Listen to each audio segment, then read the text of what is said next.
Farewell to Auschwitz.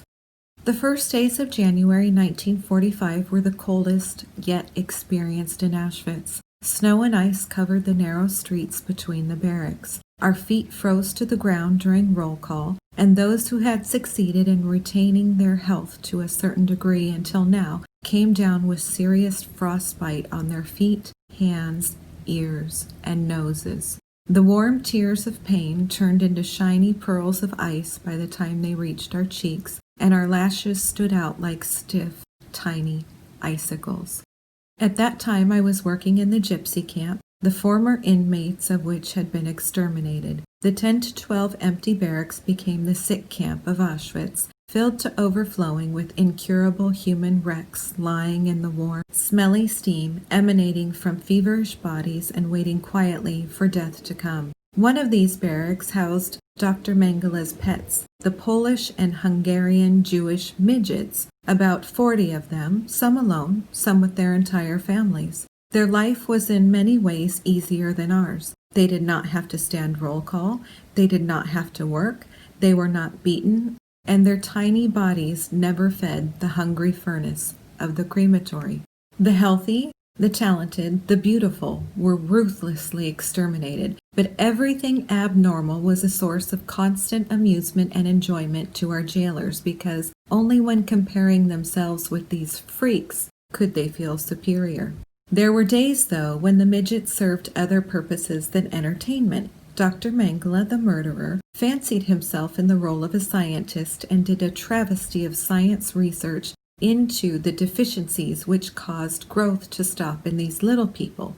Often, altogether too often, he took great amounts of blood from their veins to play around with it in the laboratories reserved for the German scientists.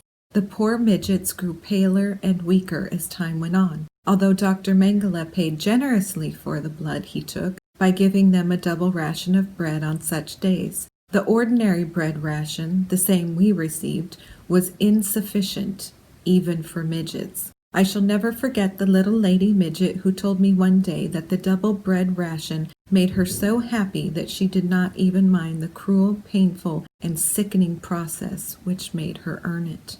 In another barrack, Dr. Mengele kept his other pets, the twins. To be a twin in Auschwitz seemed the maximum of good fortune. They were the chosen ones, the highest caste, the spoiled darlings of the SS doctor. They got the easiest jobs as superintendents of our various institutions. They did not have to appear at roll call. They received clothes and shoes and better food. Their hair was not cut, and they were safe from being put to death in the usual fashion. It took some time before we found out their fate was not so enviable after all. Dr. Mengele, who was so proud of his brute strength, of the power of his index finger which could distribute life or death at will, of his attractive, elegant physique, valued his sham medical profession highest of all. The twins were only guinea pigs for him, well-fed guinea pigs, in clean cages, but still just guinea pigs. Like the midgets, they too were subjected to continual blood tests which left them exhausted and pale and full of fears of what was to come. Old prisoners, Aryans, kept the charts in the laboratories. The piles of notes grew on the tables, and Dr. Mengele went on with his feverish research to find out the causes of twin births. The cold in camp grew more and more unbearable. We wore the same clothes as in summer, received no blankets, and the lack of nourishing food weakened our resistance to a point where all we hoped and prayed for was death to deliver us from this torture. No human being has ever hated snow and ice with more concentrated violence than we did during that January. The rats, our only companions, became bolder and bolder. They snuggled close to our bodies at night as if they wanted to borrow some of our remaining warmth. Sometimes a sudden movement frightened them, and they sank their sharp teeth into our flesh, which resulted in more typhus cases, more festering sores, and more death sentences. I worked in Block 19, the barracks, housing expectant mothers, women with hunger edema, whose swollen joints were filled with water, TB cases, women with heart disease, and patients with serious frostbites, the incurables, the condemned. 3 of my best friends in this block were physicians. One of them had been a well-known oculist. Her husband had been a president of a bank, and she had 2 beautiful sons who were put to death in Auschwitz. She had no ailment that could be diagnosed, but she was dying of exhaustion, hunger, thirst, cold, filth, and the innumerable beatings she had received. For some incomprehensible reason, she brought out the worst sadistic instincts in all the SS men and women, and she was beaten more often and more cruelly than any of us. She had almost completely wasted away. Nothing was alive about her anymore except for 2 beautiful wise eyes which followed me around, full of affection and tenderness. Anne, another physician, had tried to survive by simply ignoring everything that went on around her. For weeks after she arrived in Auschwitz, she had closed her eyes, her ears, and her mind to the horrors surrounding her. She had worked from morning till night, doggedly, unrelentingly, pretending that the world beyond the radius of her diligent hands did not exist. This went on until one day she came face to face with the furnace of the crematory and was given a piece of soap made from the bodies of our parents and children. Then she collapsed. She stopped working, stopped eating, stopped drinking, stopped sleeping, but sat with her eyes open, motionless, soundless, mourning her 6-year-old son whom she had brought here to die. One night she became feverish, then she contracted jaundice, and now she was lying there in Block 19, believing that I would cure her, with no other treatment than kind words. Rose was a pediatrician with the soul of a child. She had worked alongside of me from the first day of her arrival in Auschwitz. Her weapon against despair was optimism in the face of every hardship. She made up her mind that whatever our jailers did to us, they were powerless to destroy optimism and faith and wisdom. For 8 long months, Rose was strong enough to keep up with this pretense and fight every torture with faith, waiting for the devil to run before the raised crucifix. Then she, too, collapsed. Her wrists and ankles swelled, her heart knocked madly against her ribs, and she began to gasp for air as if she were drowning. Her warm, childlike heart was broken by the inevitable loss of her faith, and she was dying before my eyes without my being able to ease her suffering. In another cage near Rose sat Betty, her legs drawn up under her like a Turk. Her cheeks were scarlet with fever, and her ribs could be counted from a mile away. So far did they stand out of her emaciated body. She was young, 19 years old, and after only 8 months of imprisonment, she was coughing up her lungs in pieces. Nothing meant anything to her anymore. I represented the thin thread which tied her to her life. I sat beside her as often and as long as I could, holding her thin, burning hand in mine and listening to her while she told me everything about her past life. Her father had been a judge, a very cultured man with a deep love for music. He sent his daughter to the conservatory while she was still a little girl to study singing. Her teachers predicted a great future for Betty, success on all the concert stages of the world, and due recognition for her lovely, powerful contralto. She had given 2 recitals before reaching the age of 19, and both seemed to confirm her teacher's expectations. Then Betty fell in love. The young man was an excellent pianist, and they had planned to marry and tour the world together. "You'll come to my wedding, won't you, Doctor?" she asked me repeatedly. "And you'll come to all our concerts? You'll sit in the first row, and I'll sing for you alone. When I sing abroad, I'll send an airplane for you must always be there. Always."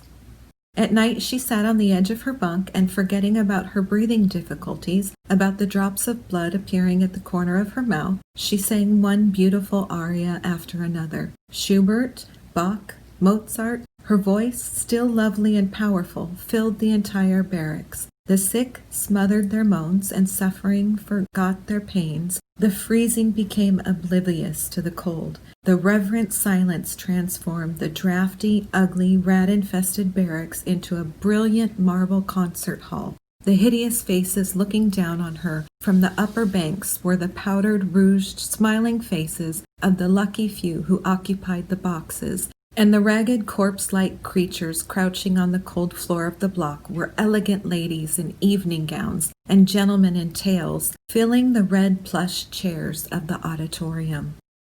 All the time she kept her burning eyes on my face as if I were the conductor, and she sang until a strong attack of coughing filled her poor, tortured throat with blood. The minute she stopped, the world around us lost its ephemeral beauty, and everything became ugliness, filth, and despair. Whenever I see the words 6 million dead or 6 million Jewish victims printed in a newspaper, my hands harden into fists and my heart beats stronger with revolt. Those 6 million dead are so many terrible, heartbreaking stories. They are Bettys and Roses and Anns. They are Ulikas and Charlotte Jungers. Each and every one of them represent not only the second of death, however horrible that is, but an entire, colorful, exciting human life, a past, and what is more, a future. In the bunk over Betty lay Ibby Hillman, daughter of a well-known and well-respected lumberman from my town. This girl, with her bronze-colored hair and peach-like complexion, her beautiful body and equally beautiful mind, was the pride of Mama Rose Sizette. Whenever she went, people turned to watch her, and happy were the few whom she called friends. Yet the inferno called Auschwitz engulfed her too. Her parents and entire family were sent left upon arrival, but the unusual beauty of the girl caught Dr. Mengele's fancy. She would have been better off had she perished with her parents in the flames of the crematory. A few days after her arrival, Dr. Mengele picked her out of the lines at roll call. He ordered her to undress completely, feasted his eyes on her perfect body, as yet unmarked by Auschwitz, and sent her to Block 10. There was an atmosphere of horror-filled mystery around Block 10. We knew it was the experiment block, but none of us had any idea of what went on in there. This was where German scientists searched for the secrets of nature, using beautiful young female bodies for vivisection. Only a few came back from there, most went directly to the crematory, and those who returned never spoke of what had happened to them. This is where young Ibby went. We never expected to see her again. And then one day I received a message from her. She was in one of the sick blocks and wanted to see me. I hurried to visit her, but when I came face to face with her, I didn't recognize her.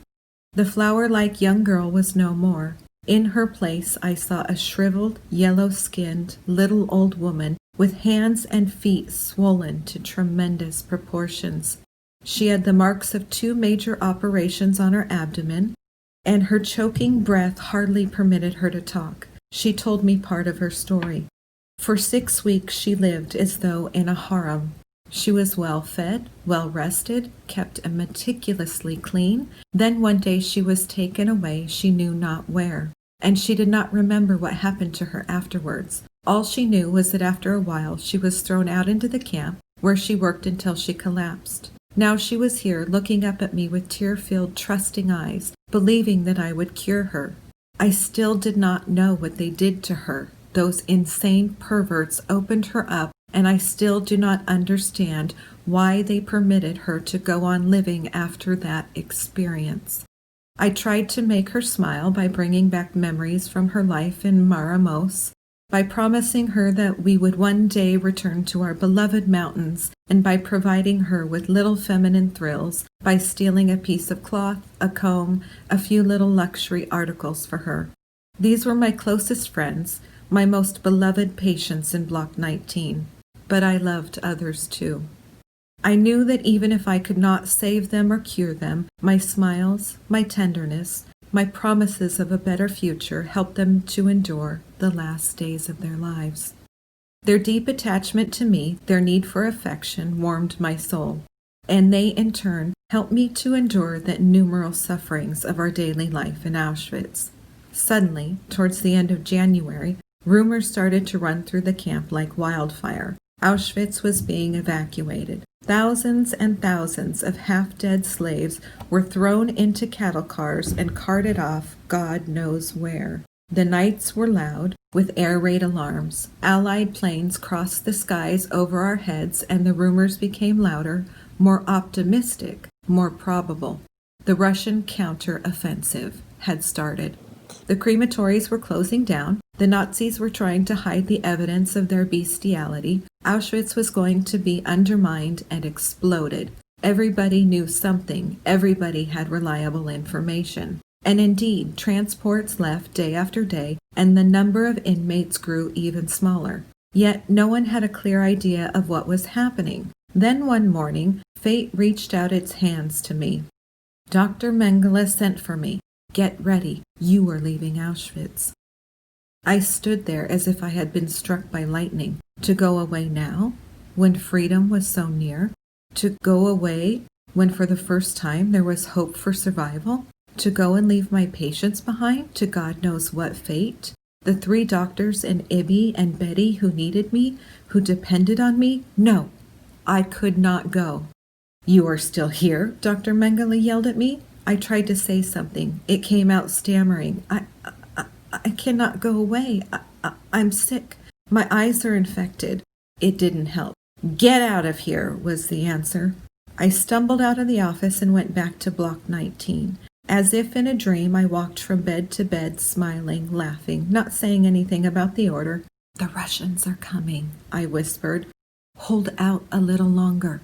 The Russians are coming. I put my arms around every human wreck in the block, kissed the 3 doctors warmly, reminded Betty of her promise to send a plane for me when she was singing abroad, and stroked the once beautiful Ibby's dry hair, repeating the pledge to walk with her in the snow-capped mountains behind our hometown. They believed my smiles, they believed my message of hope, and not one of them felt the salty tears hiding behind my eyelids, ready to fall as soon as I turned my back to them. Then I left the block, spread a gray kerchief over my head, took my piece of black bread in my hand, and went toward the gates of Auschwitz, where 2 armed SS men were waiting for me.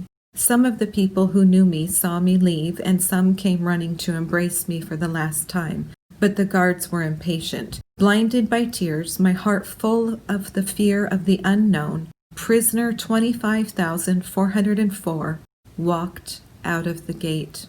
This was not how I imagined it. During the interminable months, waiting for the day of liberation, I had seen myself again and again, leading my fellow sufferers to freedom. I had seen myself walking ahead of them, laughing, crying, singing songs of freedom. A human being going to meet other human beings with gratitude and dignity, to thank them for our liberation. Instead of this, I was walking over the snow and ice of the outskirts of the camp in my men's shoes of yellow leather between 2 cruelly silent SS guards, into uncertainty, maybe into death. The barbed wire fence disappeared in the fog between us. The crematory did not function any longer, and the sky was as gray and merciless as the ground under my feet. What were they holding in store for me? How were they going to clear my memory of the acts of horror committed by them? How were they going to punish me for having saved lives they wanted to destroy? I relived every day spent in Auschwitz and was almost resigned to certain death when we arrived before a large wooden building. We must have been walking a long time, for the sun was almost down when we got there. Here is where I'm going to die, I thought. I wish that they would hurry and not make me wait too long. Suddenly, I saw a German officer emerge from the building before me. I had never seen him before. He spoke to my guards, gave them a piece of paper, and turned to me. You know too much. You are going away from here, he sneered, and look out that you don't try to run away or do anything equally foolish. He lifted his heavy hand and struck me in the face. Here is a little advance on what you are going to get. I took the slap, standing up straight. I did not care what was to happen to me after this. My 2 guards saluted the officer, took me between them, and we set out on the icy road toward an unknown goal.